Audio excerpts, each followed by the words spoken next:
So How's it going? pretty, It was in sunny San Diego.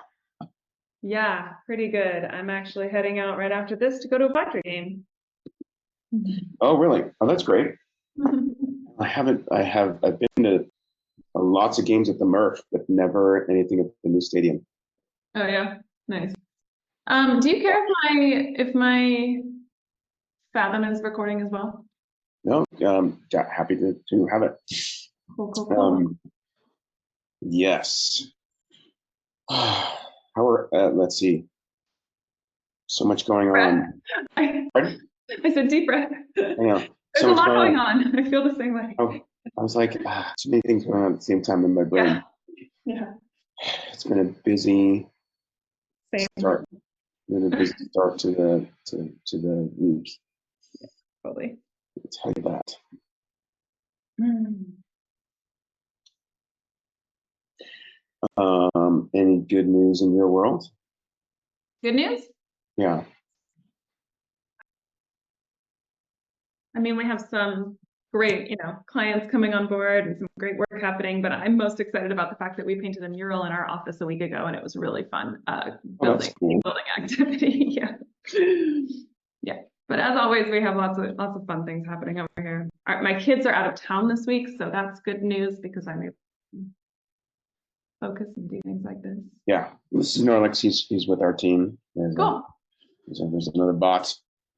What about you? Good news on your side? It's just it's mixed. Yeah. I think there's always some interesting stuff going on.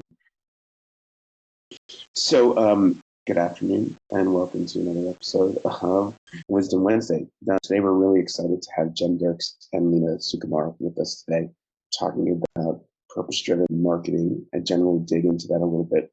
I'm going to talk a little bit about the structure of Wisdom Wednesdays, the rationale for them, and what we're building and what we're restarting from something that we had started in the pandemic and laid off for over the past few months, but are starting again.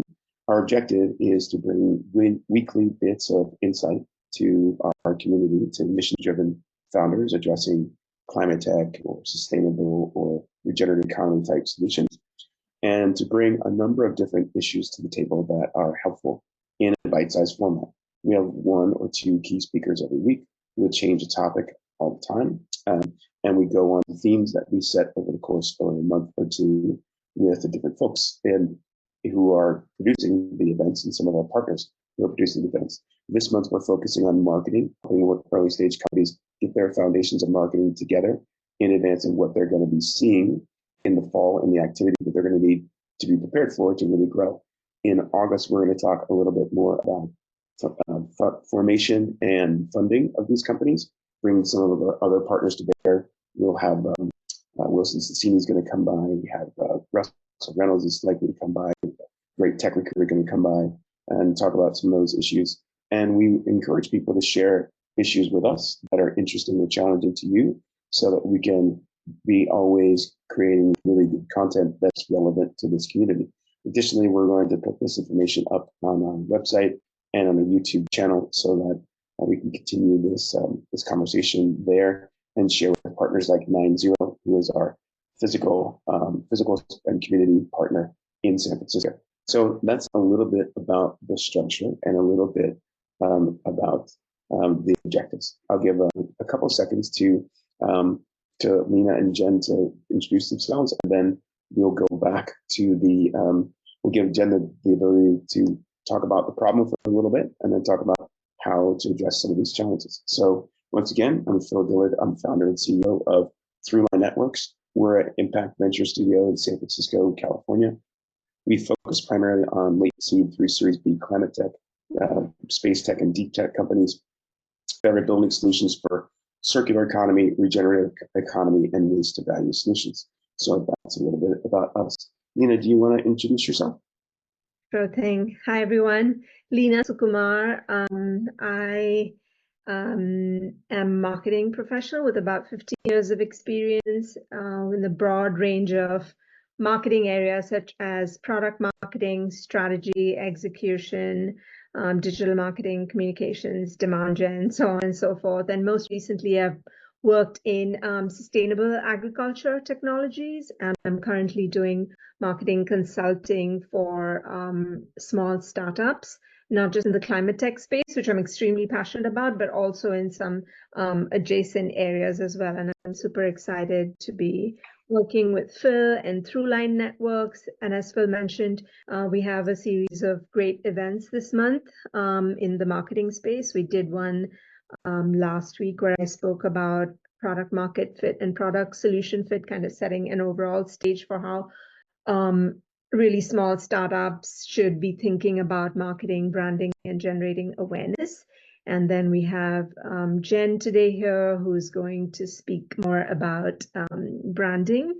I'm super excited to hear her speak. And then we'll have a couple of other events before we have an in-person event in San Francisco on July 25th. We'll be posting more about that as our speakers get finalized.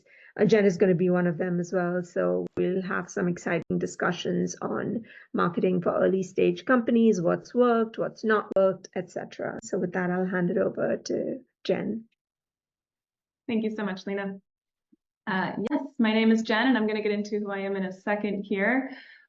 We are here to talk about purpose-driven success, and I like to start with this quote: to change things, you have to feel things. And I do this because today, we're in a world of metrics, data is at our fingertips. We have analytics at our fingertips, automation, and now robots doing some of the work for us. And while all of that is amazing, and I think it has a lot of great implications, we are lost without feelings.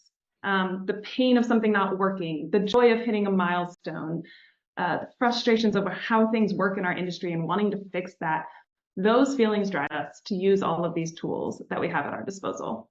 So I am leading with emotion in this talk on purpose, because it's what takes us forward.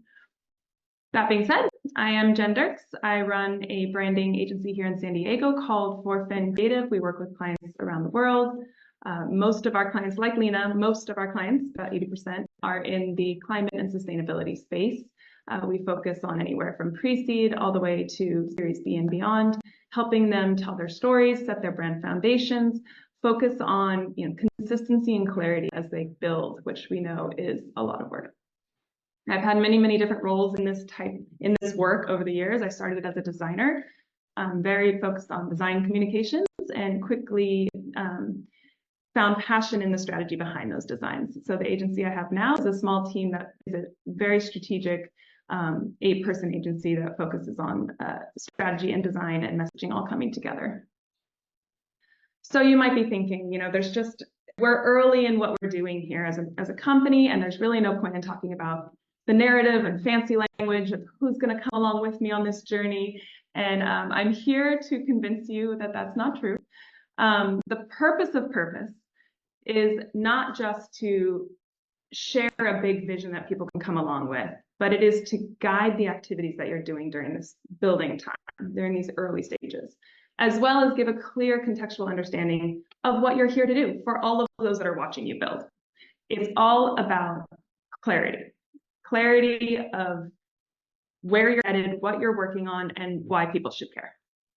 And that goes for investors, hiring, employees, partners. There's a lot of early conversations that happen before you even go to commercialize and tell the marketing to an external audience.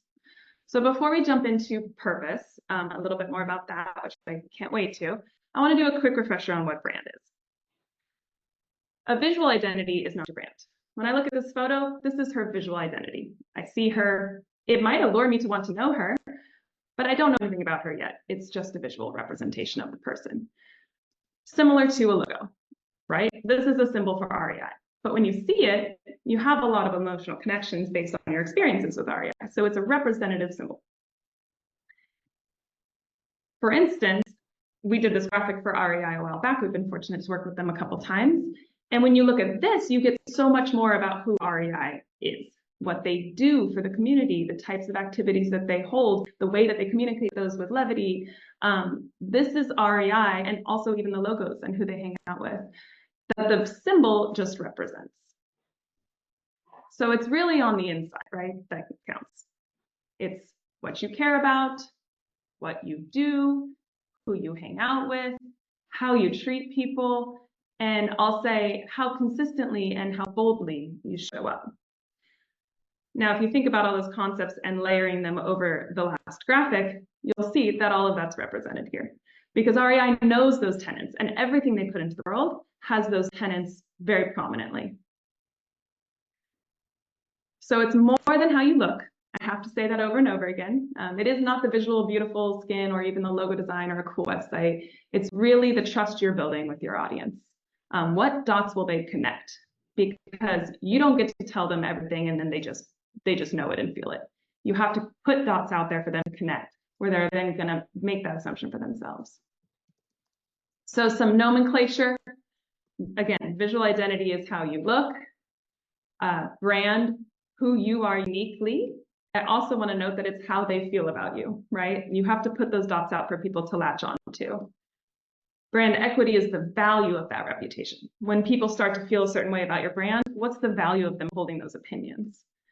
Positioning is that identity in the context of others. So let's talk a little bit more about positioning. Positioning is one of the tenets that we put together when we do build brands for our clients. We look at the customer, the company, the competition, and the category to really define this larger emotional concept for the brand. And I won't get too much into this because I know we're here for purpose today. The positioning statement, the personality, and the brand pillars. But I want to dive into the positioning statement a little bit more. So this is the architecture of a good positioning statement. And this framework is very well accepted and used. The architecture of a good positioning statement is, in a world where, and you outline the state of the world, the industry, the context that you're operating in this time. Only you, your business, your company, and that's where you talk about your unique selling proposition, can do this, and how you do it. By what? By doing what? Ultimately, leading to the greatest benefit that you deliver. So I put together a fictional one for you to not, confidentiality share any of my clients' positioning statements. This is fictional. In a world where, but to show you how it works, nature-based skincare products are everywhere, but trust in them is low. Only Irby curates natural skincare products that work as good as manufactured alternatives by using AI to combine leading scientific analysis with user ratings and results, ultimately shifting the personal care industry towards natural products. So what you can see here is there's a lot baked into one paragraph. And of course, it's styled differently here. But what we're saying is there's this context that's true that we want to shift. And here's how we're going to do it.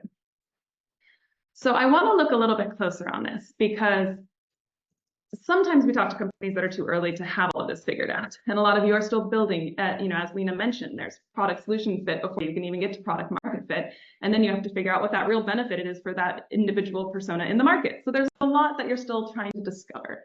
But I think before you do that, there's still things that you can define for your brand early that will stay true. And if we look closer at that positioning statement and you take out the middle, what you're left with is the vision and mission, maybe not written quite like one.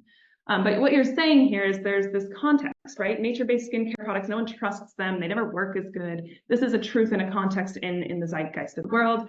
And I want to shift that. I'm here to shift that. So you're starting to get a tenet of their vision and their mission. And if I were to rewrite this for this fictional character, it would be, the vision is a world where all skincare products are derived from natural materials. And our mission is to build consumer trust in nature-based products through the use of data.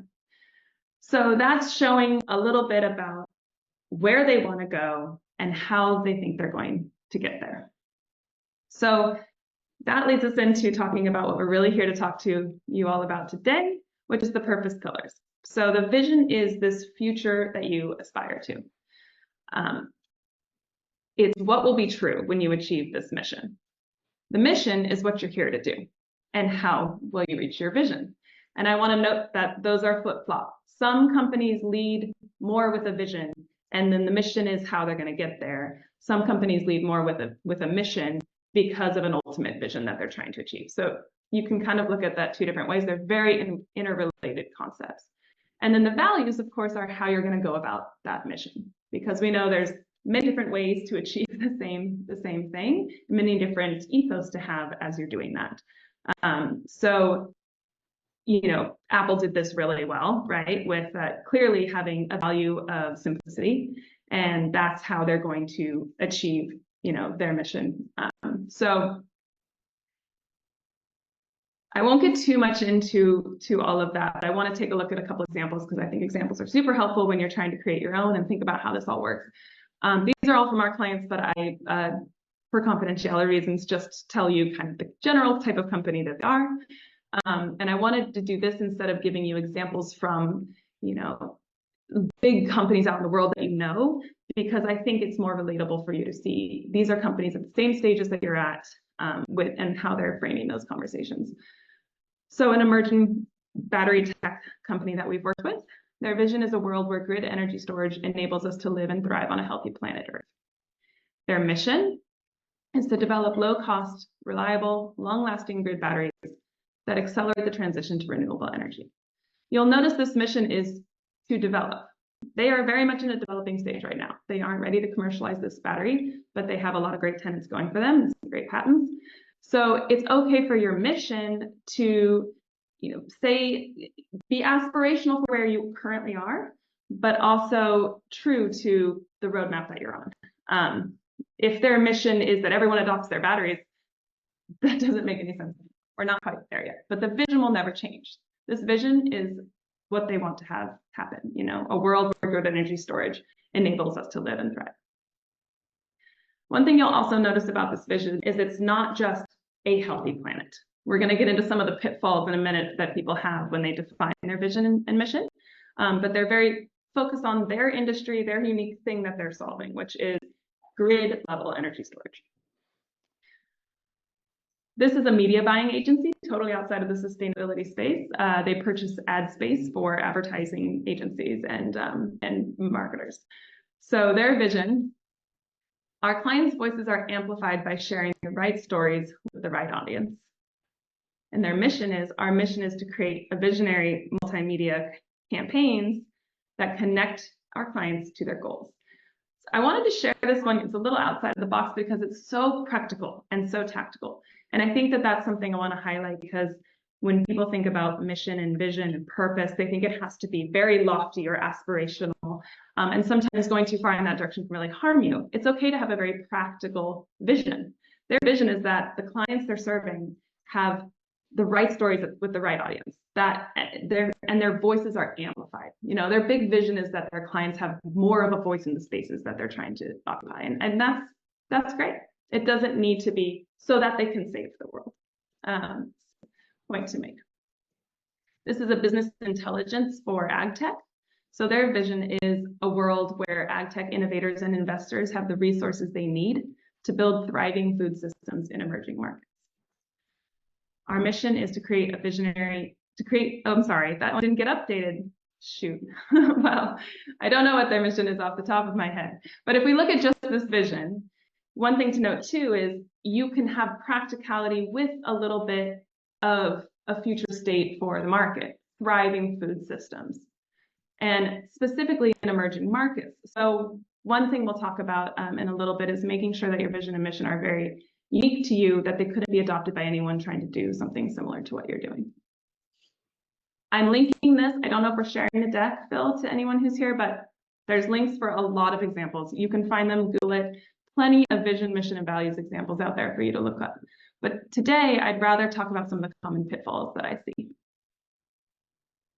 So the first common pitfall that I see when people are trying to create their vision and mission is this altruistic beyond belief, right? You are an early stage company. You're building something that you really believe in.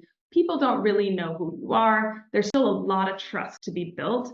So if you come out with a very save the world altruistic vision, there's going to be a lack of trust. They don't think you can achieve that. You know, even some very well-trusted business experts who built and sold 3 or 4 companies coming out with we're going to save the world, it just makes people not relate to that. So bring it back to something that is attainable in the long run, a very long-term vision, but it's not so lofty that people just roll their eyes, right? So Yeah, I mean, sorry, I had a note that when I showed you Irby's examples, their natural products was the focus. They weren't here to say, they never even said anything about saving the world. They didn't say anything about changing our planet. They just want natural products to be more accepted, because ultimately that will change the world, but they don't have to shove it in your face. So number 2 is too generic. Like I said, if you create a vision and mission that is something that any other company in your space could adopt, then it's not unique enough to say what your unique lens on this is.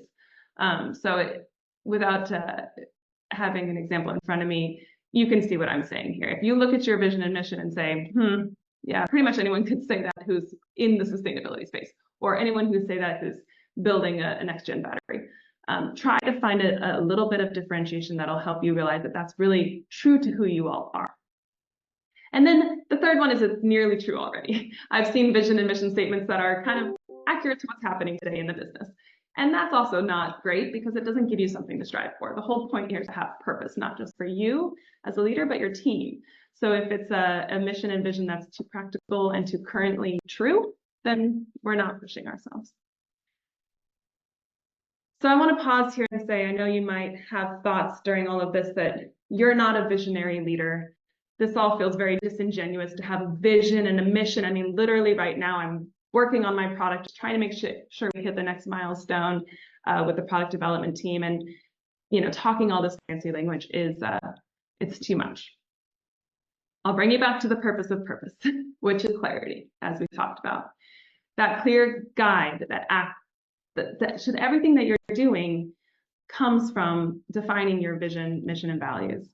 It's also a clear contextual understanding for those around you. So Simon Sinek, he wants us to start with why. I'm just asking you to have a why and not necessarily lead with it. I don't believe that you have to lead with your purpose to be purpose driven. So let me explain what I mean by that. Building a brand is a lot. Entrepreneurialism is a lot.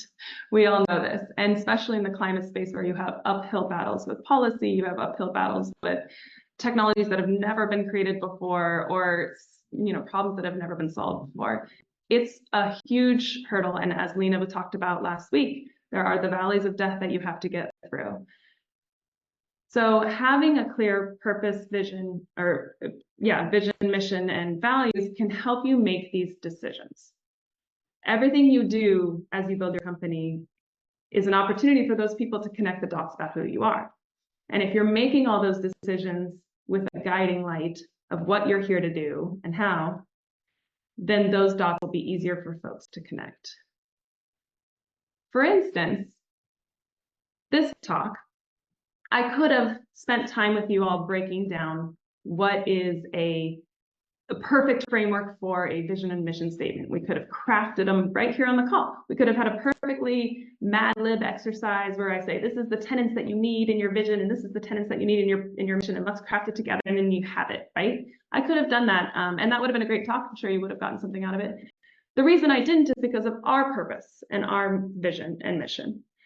These are 4 Fins purpose pillars. So we have a vision where a world is a world where a healthy environment and business go hand in hand, creating a thriving planet for all. We believe business is a huge pillar to change the way we treat our planet.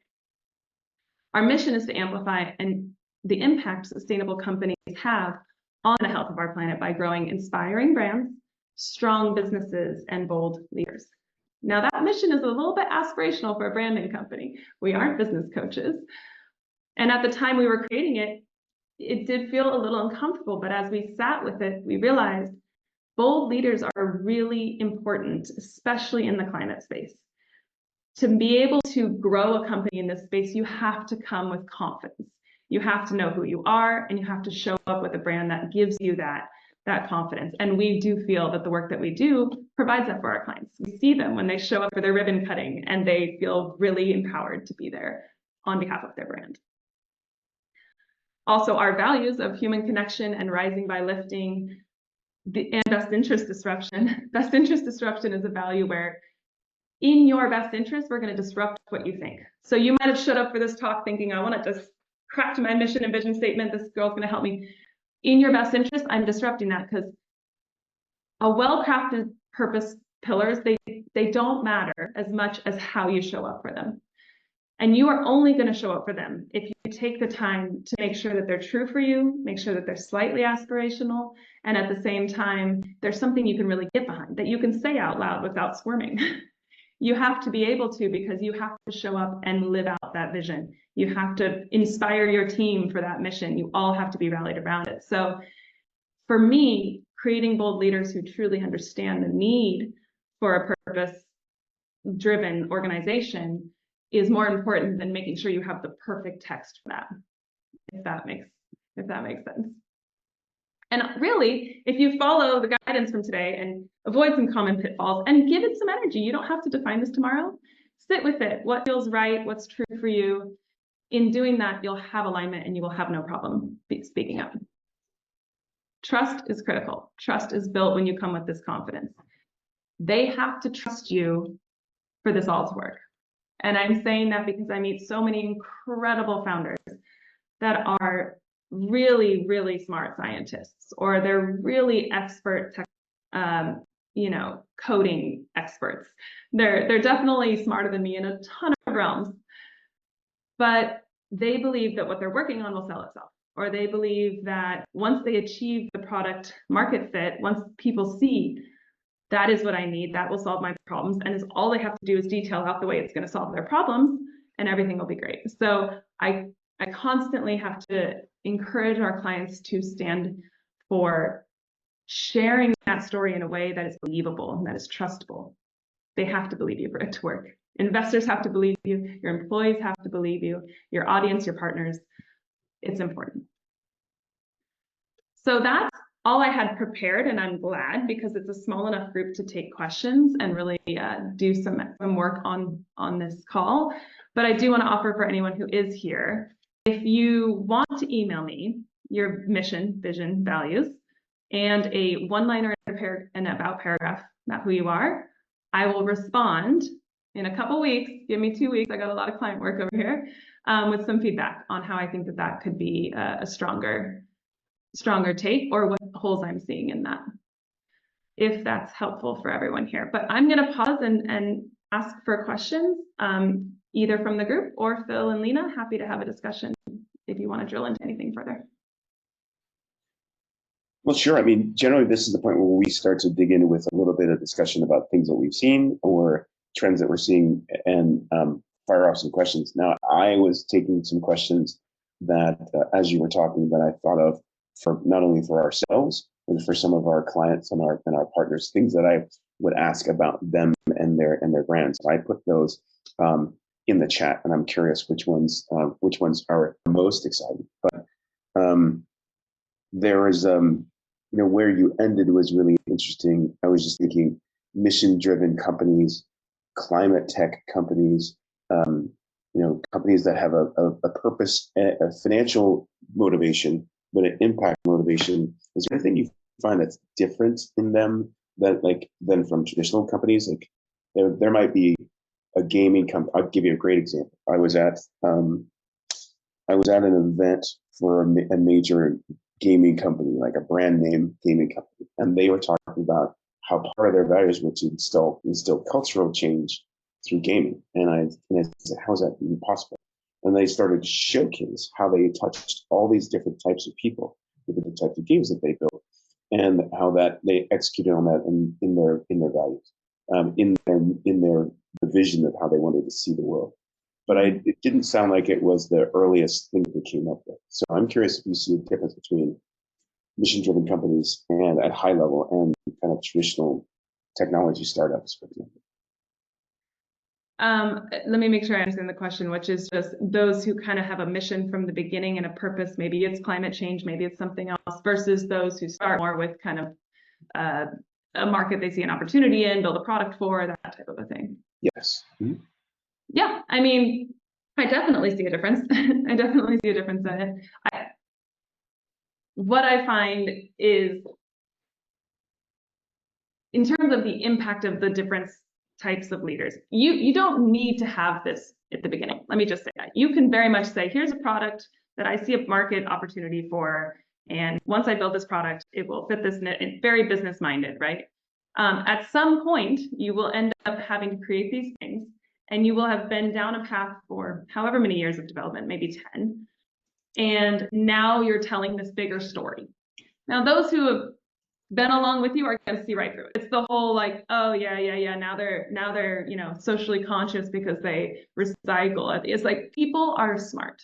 They really are. And I think if you are bringing folks along with you from the very beginning with your purpose driven approach, and that's why I'm saying even a company who's got a product that they're going to put into a market, and it's very much more of a business minded solution, that company would benefit from doing this work early, even when they think that's not really why I'm here. I'm not here to save the world. I'm here to make money. They would value doing this early because it's not a fake until you make it, but it is a little bit of like convince, themselves and those around them that there is a value to this thing that they're doing aside from money. Because at some point when you tack on that purpose and that vision later, people are going to see right through that. Does that answer your question a little bit? I mean, the other thing I think about with this is in the climate space specifically, and I went to an excellent talk during Climate Week with Emerson Collective, and one of the conversations was, the talk was called Build a Consequential Climate Company. They took out the word climate in the beginning of their talk. Gabe was, let's just take out the word climate, because really it's the same principles to build a consequential company as it is to build a consequential climate company. And that's really important, because I think that there is a tendency to say, we're here to save the world. What we're doing is excellent. We're heroes. In the end of the day, you're here to sell a product or a solution to a market that needs it. And that's why I say your purpose and your vision and mission statements don't have to be climate related even. They can be to make this person's life easier or to make this industry operate more efficiently. So that's great. That's super. Yeah. Lena, Some questions in the chat. Yes, I love Simon Sinek too, David. I wasn't knocking him. I love the Start With Why. But I think what happened, right, when Simon Sinek came on the scene is he made all business leaders feel like they were heroes, which they are in my mind. Like I'm a big fangirl of all business, that especially those changing the world. But it's superficial if you're not backing that up with a practicality, right? And so that's why I think if we all just lead with these kind of aspirational purpose statements, and this is coming from a branding person who loves a good aspirational purpose statement, if we lead with those too much and don't back those up with practical, as Lena said, product solution fit and product market fit tenants, then we're doing ourselves a disservice. And then people will write off the entire industry of those, changing the game with some of these technologies. So yeah, David, he's great. Great presentation, Jen.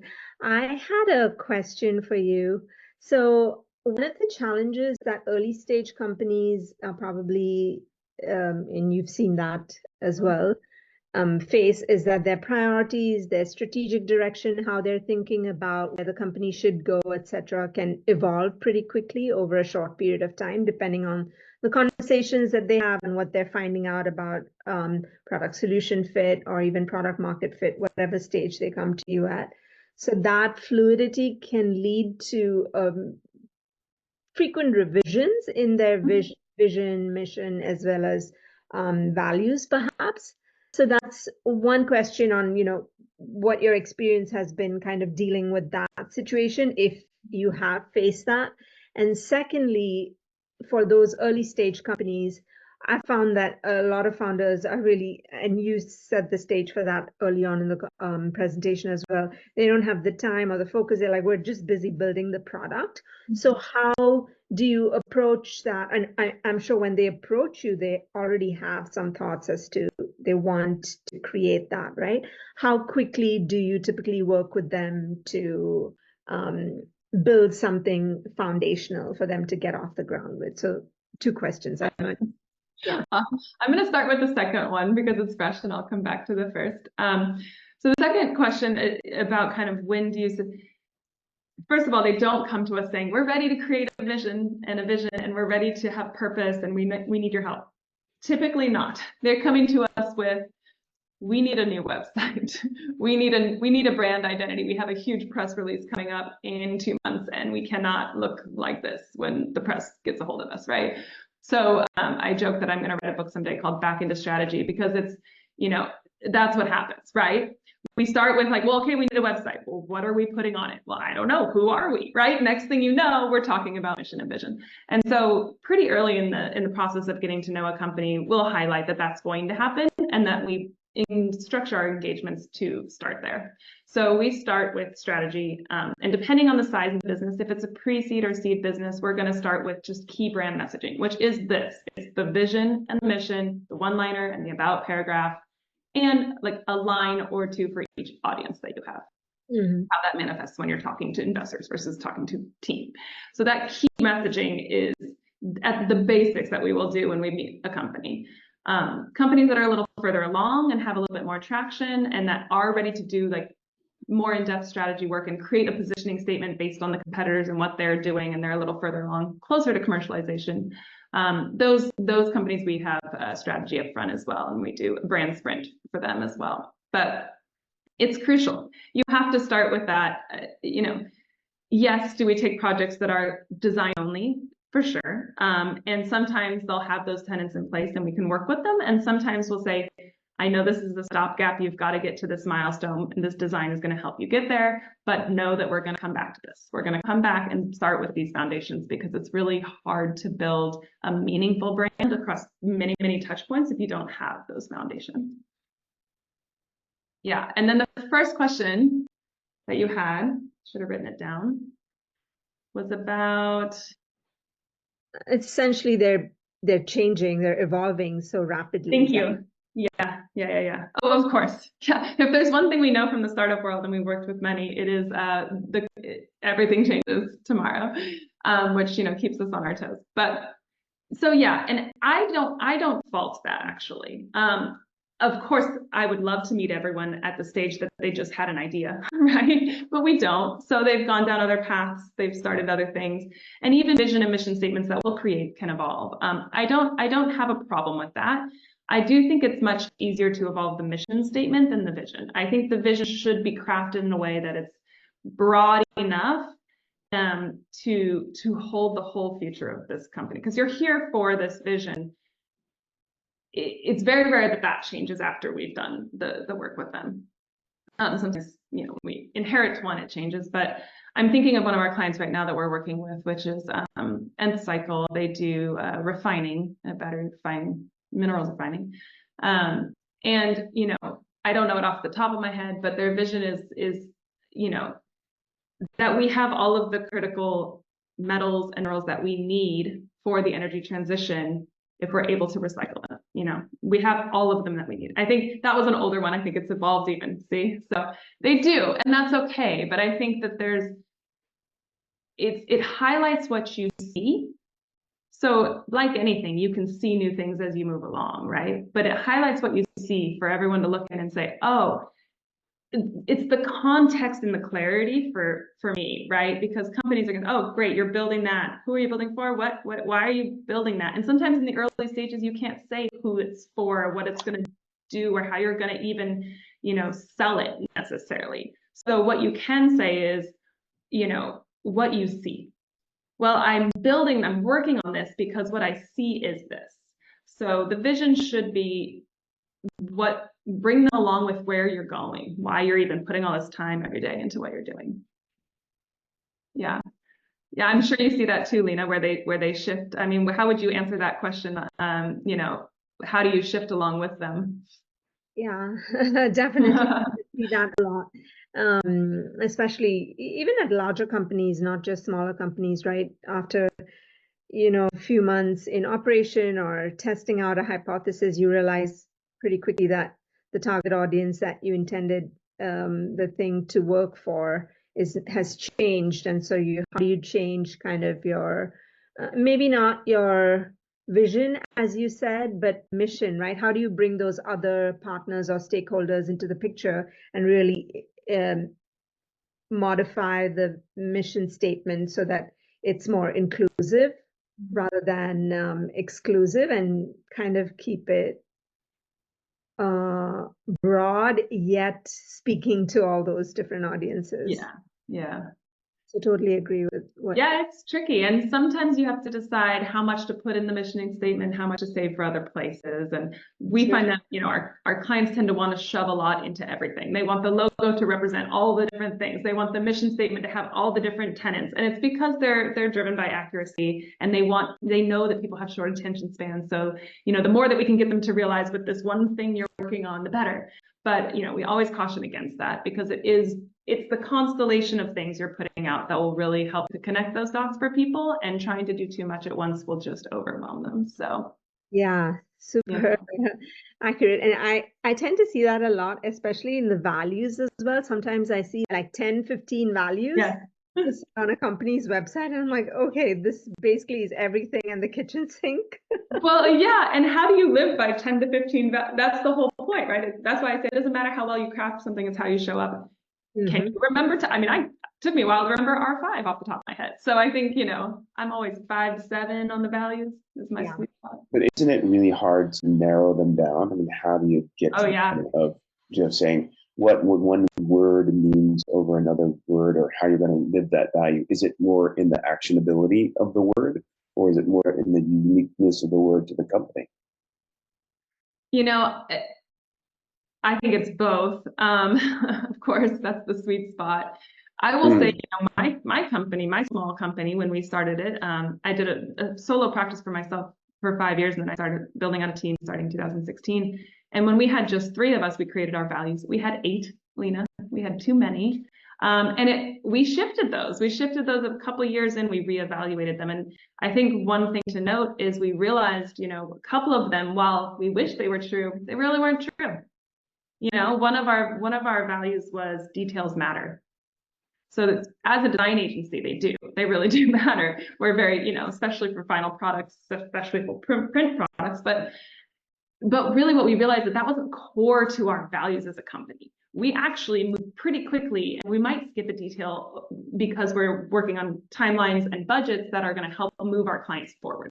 And the detail matters less than their impact this is going to have when they show up with it, right? So we realize that as an agency, that value of details matters is maybe more suited for an agency that is going to do really, in my mind, maybe overblown work for the brief, because they're so focused on perfection. And that really wasn't us. So I think it's okay to kind of evaluate as you move along, what's true for us? Is this really how we show up? Our values are also in all of our one-on-ones that I have with the team members. It's in every annual review. We look at that, like, how are we living these? Are we not living these? We have an emoji for every value. So in Slack, if somebody else lives the value, you can somebody else can ping emoji, like, you just did this thing. This is what we live by. Thank you. So those types of operationalizing the values can make you reflect on them more often as well. True. Yeah. I think values are very fun, actually. But they're really only fun if you use them and play with them. And to your point, Lena, these guys are busy. And that question, right? There's so much focus on so many other challenges that often brand and marketing can be kind of left to the wayside. And I'll encourage folks to think of that as the fun part, the reflection that you can have on what you're doing. It's a little bit, it's nice to step away from the nuts and bolts to say, okay, what does this look like to the external audience? What are other people, if they looked at what we're doing right now, how would they feel about that? How can we communicate that? And it kind of lets you reflect on the work that you're doing too. So. Thank you. Hello, everyone. Could I comment? Yeah, go for it. Well, thank you for the presentation, Jen. I appreciate it. And thank you for the invitation, Phil.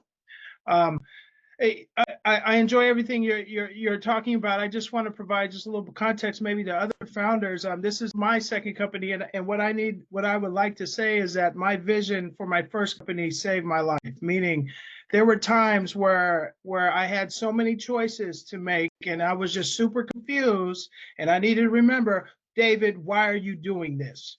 And then that's where I went. So I think the vision and mission is more important than the technology, and I'm an engineer. So I appreciate this. I think all companies need to be ran like this. And but from a founder perspective, if you're only going after this because of money, you're going to be highly angry, mad, and just not a fun person, right? But if you're doing it because of why you do it and you know your why, then you got a shot. I love that. Thank you. Yeah. Also, it helps those decisions come quicker. You're like, there's so many, how many decisions do you make in a day related to your business? And every decision you make is going to have, you know, a ripple effect down the line. If you take a minute and check in with yourself, well, what are we here to do? What's the vision of the future? Does this decision that I'm making get me closer? Great. Yes, no, quick, easy. If you have that framework of thinking. So yeah, that's awesome. Thanks, David. Well, we have about a little under 10 minutes left. We had a couple questions that we put out, or sorry, that I put out as we were going, and I'm curious if any of those stand out to any of you. There's something that we might want to dig into a little bit more. I numbered them so that they'd be great. Sorry, I'm not doing a great job of managing the chat. I appreciate this. So let's see. We talked a little bit about why do early stage companies need a solid foundation. It's that guiding that David was just talking about. You might think that nobody cares what you're doing yet, but it'll guide you towards something that when people are starting to pay it more attention, there's this through line. You've been working on this, you know, these foundations are clear. You're not coming out of left field with it. When should an early stage company start building a brand, and when does one need a brand positioning statement? It's a great question. I mean, the positioning statement does encompass your competitors and your customer. So, you know, when you're thinking about and your unique value proposition, and I think some companies really can't answer that yet. You know, they might have some theories. They might, and it's okay to write a positioning statement with some theories. I think that's okay. Maybe you don't put it externally, but it helps you. So I typically, when we're doing positioning statement work, it's typically more in the Series A clients. Sometimes seed, but it's usually that they are in the market or going into the market, and they have a very clear understanding of how this value that they're bringing is going to shift that market. And that way we can look at competitors and say, okay, they're over here positioning themselves as the premium or as, you know, whatever it is. Here's where there's a hole, and here's where we can position you for success. So we have to know all those things for it to be a valuable exercise.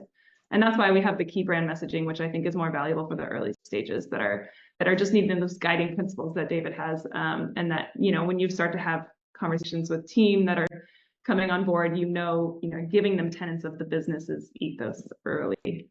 But I don't think it's ever too early to think about branding. So I don't know, you feel that way, Phil? I don't think it's ever too early to think about it. I think I agree that you have to have a target, a direction where you're headed, and it's I think you nailed it on the balance between, you know, being too big and being realistic and somewhat approachable and trying to get that right. And I think, you know, we found our way closer to that, but I don't think we're I don't know how close we are actually to that, but there's work that we can do, and there's work that some of the clients that we work with can do. I think there were two questions that came from that. One is like, how do you measure the brand value or the brand equity? Because it grows even at an early stage. You know, when people say, I've heard that company or something, how do you measure that? God, you know, that is an excellent question, and actually one my team's working on. We're working on having more of a clear framework for our clients of when we meet you, you know, what is your score essentially of brand awareness. I mean, you know, there's definitely ways to measure brand awareness in terms of monitoring, you know, campaigns and the success of those. Lena might have more to say about that actually than I do, because we don't do too much in the you know, marketing execution realm. But you know, yeah. The ROI of branding is also looser to define, because we're not talking about one campaign that we can very easily track clicks on, you know, but there are signs, right? Retention of your employees is a sign of branding. You know, do you have a culture that relates to your brand that people want to be in part of? I've heard something about it in terms of being something that helps attract talent, right? Helps attract talent and partnerships. So if you're what one of our colleagues said, who's going to come later this summer and talk about recruiting the most important people, the early people to the company. He said when you're trying to get someone to take the time and their career and put it on the line and working with you, and you're a very early stage company, you need to give them more than just the solution, more than just a paycheck. There's a whole lot more that they need to connect with, and they need to see that you're authentic about it. And I was thinking about that as you were talking about the brands and living those brands. And if you meet a community or meet a company that feels like it shares that ethos, it feels like the right place, right? Even if it's chaos, right? And I think I'm thinking that what you're talking about in terms of the elements of a brand can help with recruiting and partnerships. Would you agree with that? 100%. Yeah. I mean, just like David said, it's a lot of work, and it's going to be for your employees too. It's chaos.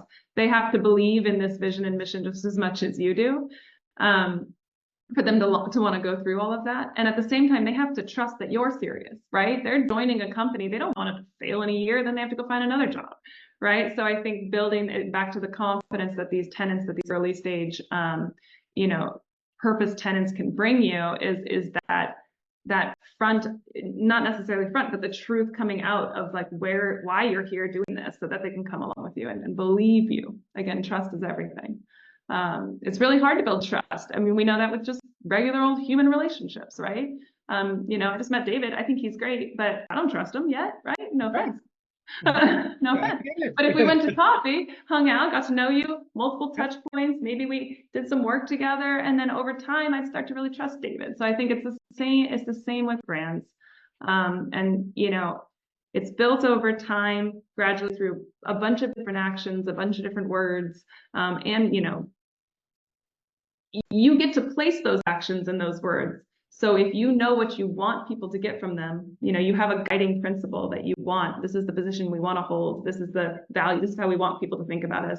Then you can place all those dots for folks. But they're ultimately gonna, they're gonna decide on their own whether they believe those dots. So.